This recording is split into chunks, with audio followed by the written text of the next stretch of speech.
While other companies have dabbled in sticking big V8s into their compact sports sedans, Mercedes-AMG was doing it years before, and it is the only brand that has hung on to the Bend 8 in that segment. We shouldn't be surprised, seeing as AMG made its bones putting 8s into engine bays built for 6s and, more recently, V12s in place of 8s. Just as the rest of the industry has fully embraced downsizing, Mercedes-Benz's in-house hot rod shop is bucking trends by stuffing a V8 into its second from smallest SUV family, which includes the GLC and the GLC Coupe. Do what you know, right? Top power in the turtleback in the case of the GLC 63 and its coupe variant. AMG brought powertrain parts from two other 63s into the body styles du jour. The twin-turbo 4.0-liter V8 is a direct transplant from the C63 family of sedan, coupe, and convertible. In the standard GLC 63, it churns up 469 horsepower and 479 pounds-to-foot of torque, the latter in a friendly plateau from 1750 revolutions per minute to 4500 revolutions per minute. Step up to the S model and output rises to 503 horsepower and 516 pounds-to-foot, a configuration limited on our shores to the coupe body style. We're not sure why German manufacturers insist on labeling such four-door hatchback vehicles as coupes. SUVs like these, also see BMW X4, look to us more like turtles than sleek two-door conveyances. The other organ donor is the E63S Super Sedan, which contributes its 9-speed automatic transmission and 4MATIC Plus all-wheel drive system.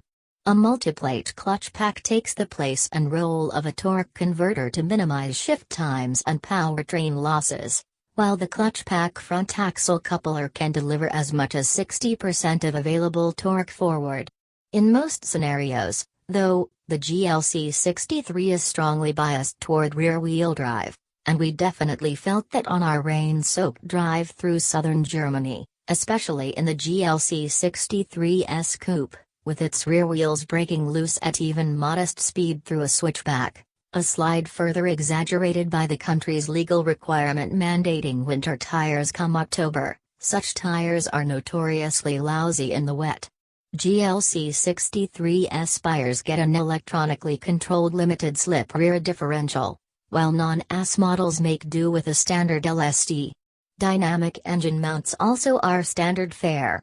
The one thing that doesn't carry over from the E63 is drift mode. If you can't find a flavor you like among the Comfort, Sport, Sport Plus, and individual settings, then maybe you'd prefer the race mode found only in the coupe, which pegs calibrations at maximum aggression for the engine, transmission, suspension, stability control, and all-wheel drive.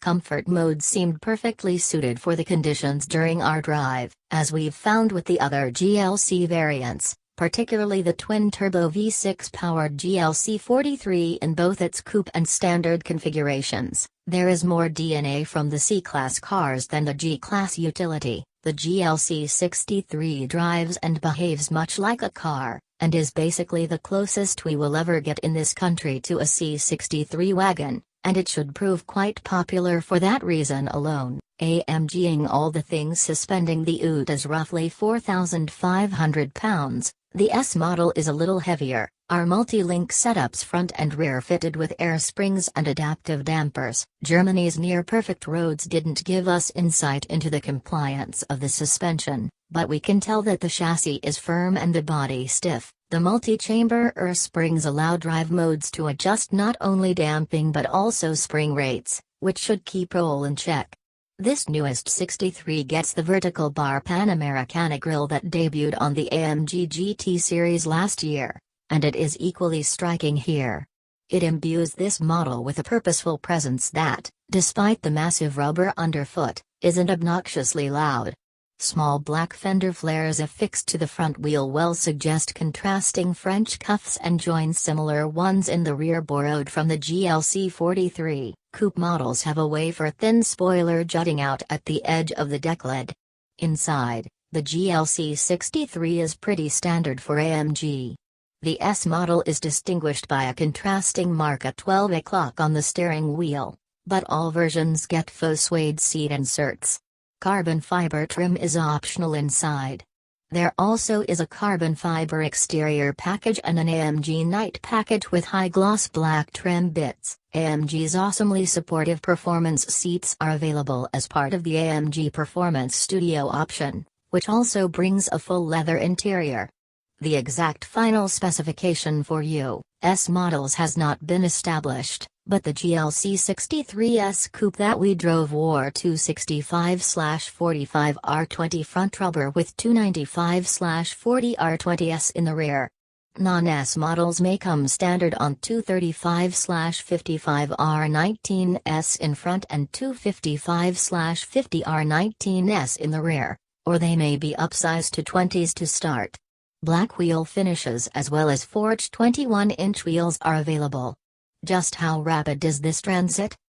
What is clear is that the GLC 63S Coupe is going to be mega quick. Mercedes acknowledges that the Porsche Macan Turbo is its only true competitor at the moment.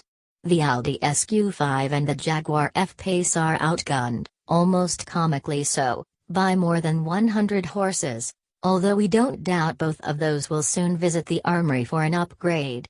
The Alfa Romeo Stelvio Quadrifoglio should keep pace and may be on sale by the time we get the GLC 63. AMG claims the GLC 63S Coupe can hit 60 miles per hour in 3.7 seconds, which is the same time we wrung out of the Macan Turbo with the performance package.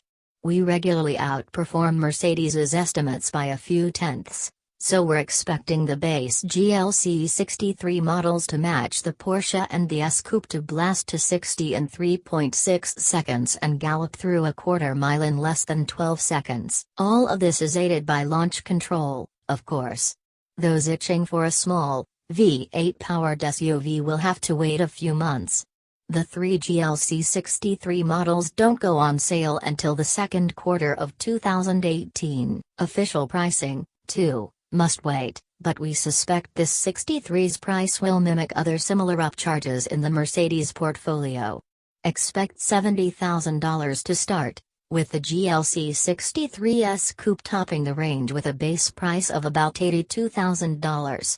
In case you are wondering, all the advanced safety technology you can throw at a car will be available here, too.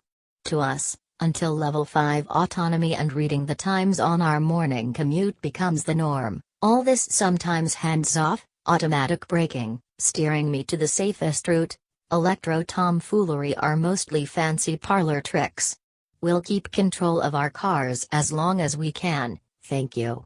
Luckily, the GLC 63 is one for people who actually like to drive.